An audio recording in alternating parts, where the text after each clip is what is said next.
I'm 43 years old. I think in Iraq and certainly in Afghanistan over the last 20 some years, I think maybe we've struggled a little bit with those finer points. But I'll say that the President Trump and Secretary Hegseth, they understand that when America gets involved in a fight, it's our job to also end that fight as fast as humanly possible, because we have a moral obligation to win and win decisively. Otherwise, you're going to have an entire generation of American warriors wondering what the hell it was all for.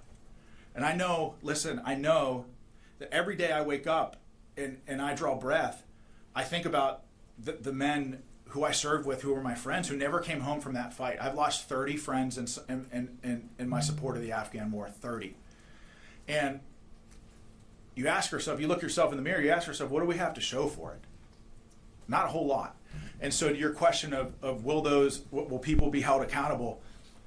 I think we have an obligation both to the American people and to the American warfighters who fought in Afghanistan to hold the leadership accountable in some way. Now, we don't know what that looks like right now, but to hold the leadership that was in charge of the Afghan withdrawal accountable. Because look, if you have a private that loses a sensitive item, that loses night vision goggles, that loses a weapon, you can bet that that private is going to be held accountable. The same and equal standards must apply to senior military leaders. So, I just want to follow up on what you just said. Sure.